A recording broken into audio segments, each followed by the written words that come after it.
Welcome back dito sa channel natin. Andito tayo ngayon sa may North EDSA. Matagal na rin pala na hindi tayo nakapag-update sa iba't ibang mga mega projects na ginagawa dito. Ano na palang nangyari dito sa Common Station Project? Mukhang nakalimutan na. Ilang taon nang delayed ang proyektong ito. Dapat noong year 2021 pa, operational na yan. 2024 na ngayon. Mula dyan sa pinakadulong station sa may Roosevelt na ngayon ay Fernando Post Station na. Dito na dadaan yung mga tren sa bagong elevated viaduct papunta sa Common Station. Ito ang dulo ng viaduct na i-connect dito sa existing na railway line. Pero sa ngayon yung pinakadulo hindi pa rin na-i-connect. Mukhang wala na nga gumagawa dito sa Common Station Project. Bakit hindi ito pina-follow up ng Department of Transportation?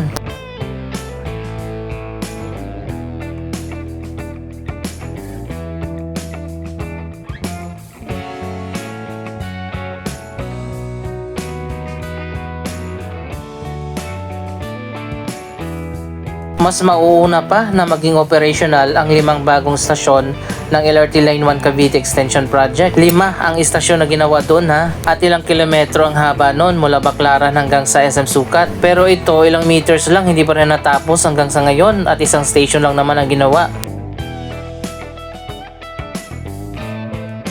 Anyway, wala na tayong magagawa dito sa proyektong ito kundi hintayin kung kailan nila tatapusin. Marami pang iba't ibang mga projects ang ginagawa dito sa ngayon.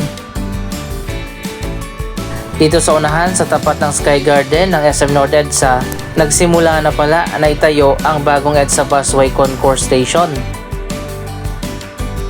Ayan, makikita naman natin sa gitna, mayroon ng itinayo ng mga poste. Ayon pa sa MMDA, ilang buwan nang nakaraan, mas moderno ang itatayo na EDSA Busway Station dito sa tapat ng SM North.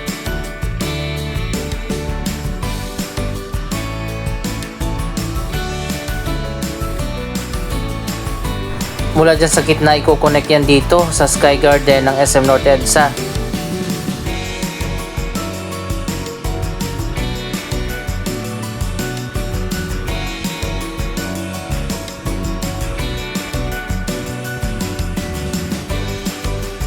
Kung titingnan natin, mukhang iba nga ang gagawin na EDSA Busway Station dito. Sa poste pa lang makikita naman natin ang kaibahan sa iba pa mga EDSA Busway Station. Mukhang malawak yung magiging walkway papunta dyan sa gitna.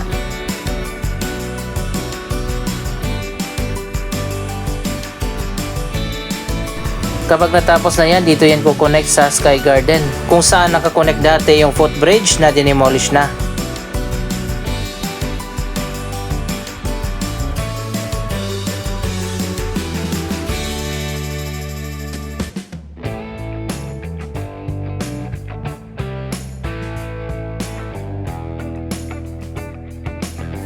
Abangan pa natin yung magiging final design ng bagong EDSA Busway Station dito sa may SM North. Check na maraming sasakay at bababa dito. Kumpara doon sa EDSA Carousel na malapit sa Trinoma, malayo pa yung lalakarin mo. Ito nga pala yung dulong segment na i-connect doon sa ginagawa na viaduct na dadaanan ng mga tren ng LRT Line 1 papunta sa Common Station. Ilang taon na rin na nakatambay dito at hindi pa na-connect doon sa dulo.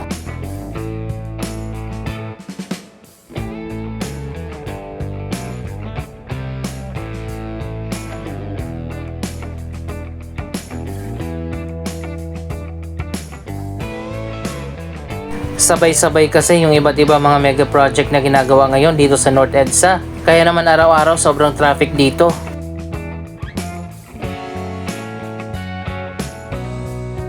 Ito na pala yung mga bagong poste na dadaanan ng MRT 7 Turnback Guideway na papunta doon sa may West Avenue.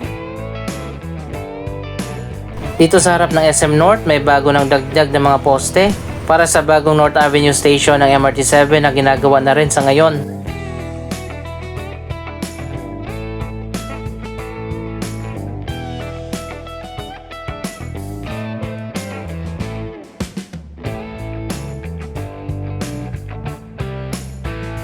Punta tayo doon sa may West Avenue, mukhang sinimulan na ang pagtatayo ng MRT 7 Turnback Guideway.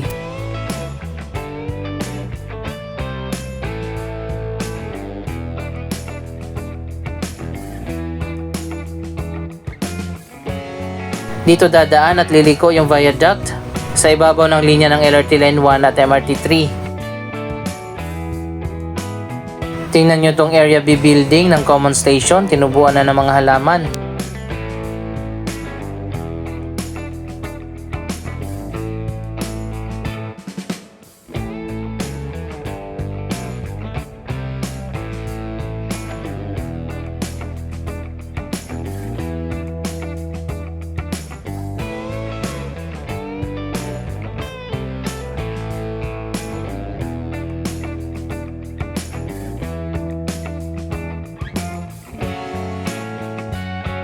Ang dami ng mga poste dito na nakahambalang sa North Avenue, mas lalo nang sumikip ang kalsadang ito.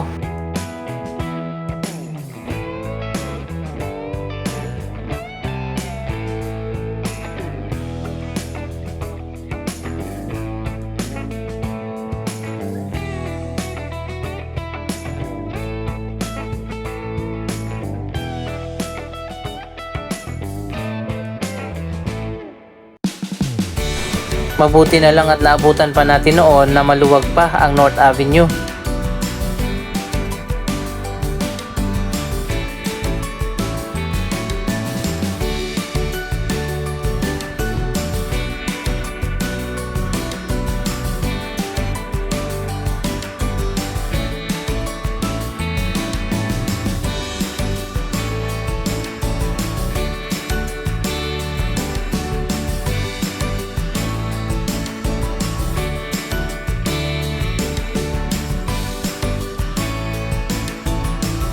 Sa taong 2030 pa yata matatapos ang Common Station Project.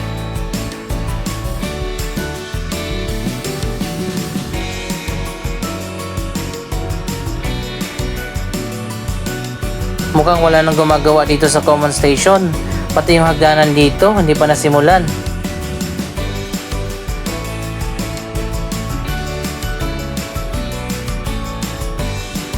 Andito na tayo sa West Avenue. Ayun na nga, eto na, nagsimula na nga ang pagtatayo ng mga poste.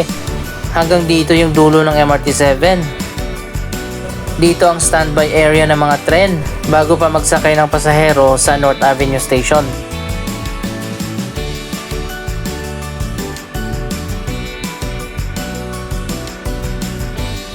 Sa gitna itinayo yung mga poste. Akala ko pa naman nagkaroon ng road widening dito. Inayos lang pala yung mga drainage. Ngayon sobrang sikip na ng West Avenue, naging one lane na lang. Dapat kasi wala nang mga nakapark dyan. Ang sikip-sikip na nga.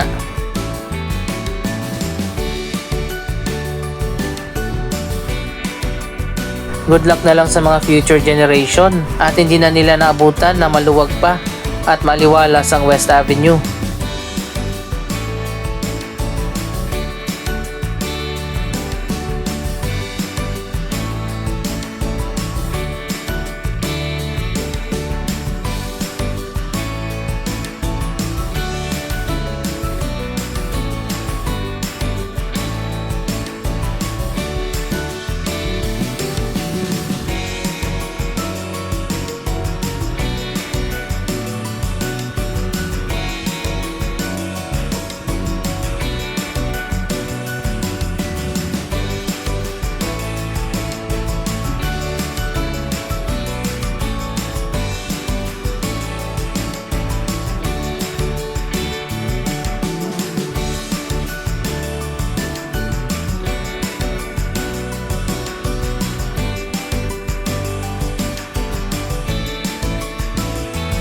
Mabuti na lang at nasimulan na ang Turnback Guideway Project ng MRT 7.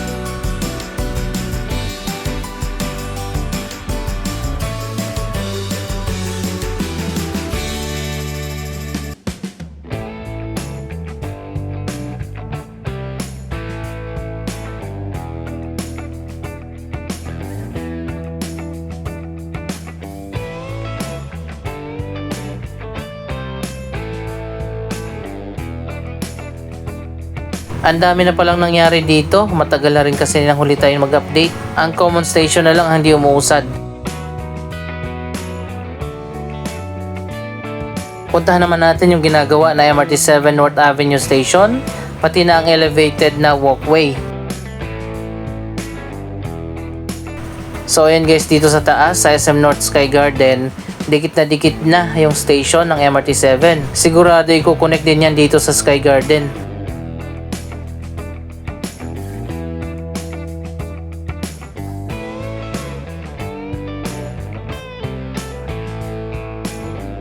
Tuloy-tuloy na nga ang progress sa ginagawang station dito.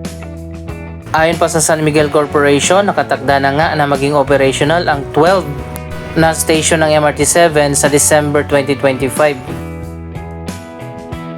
Tingnan na lang natin kung kaya bang tapusin ang lahat ng mga station na yan. Mula dito sa may North Avenue hanggang Sacred Heart sa may Caloocan, ang magiging operational sa 2025. Ang Tala Station naman sa Caloocan ay sa year 2026 at ang pinakadulong station ang San Jose del Monte. Inaasahang matatapos at magiging operational sa year 2027.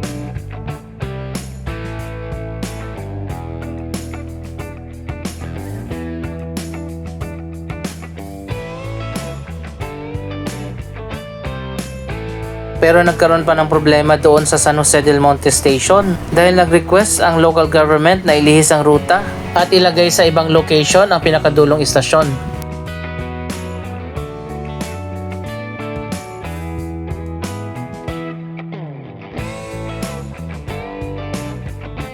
Sa ngayon pinag-aaralan pa ng San Miguel Corporation kung saan idadaan ang MRT7 sa San Jose del Monte at ang exact location ng dulong station.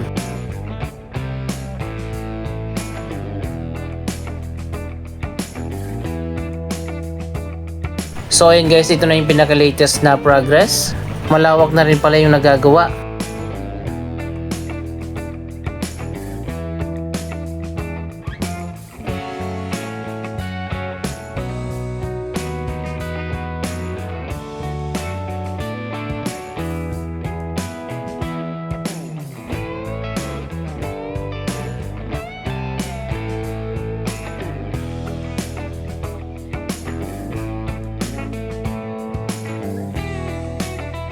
Dalawa ang concourse level dito sa baba at isa ang platform level dun sa taas.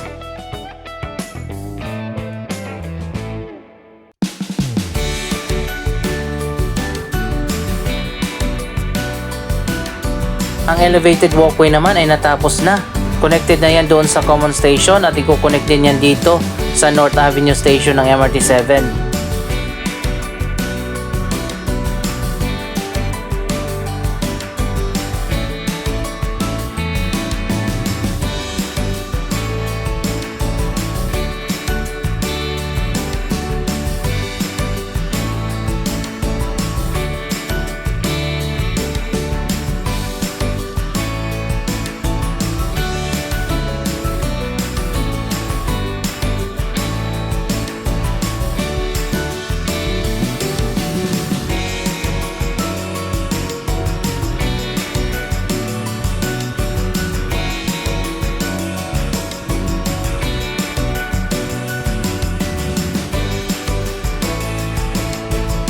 May hagdanan na pala dito sa ilalim ng elevated walkway.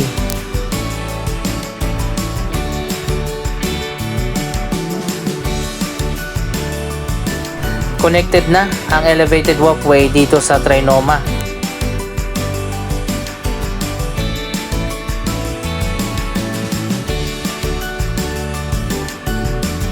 Kapag bubuksan na yan, dito na dadaan yung mga commuters papasok sa Trinoma dahil isasara na nga yung MRT3 North Avenue Station.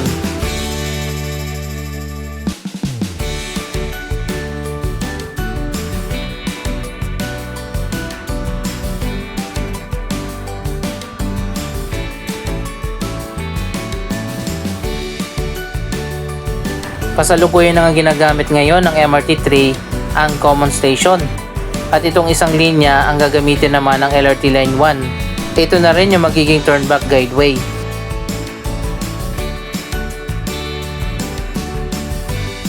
Matagal nang natapos at naka-ready na ang bagong entrance papasok dito sa Trinoma mula dyan sa EDSA. Hanggang sa ngayon hindi pa rin natatapos ang elevated viaduct na dadaanan ng LRT Line 1.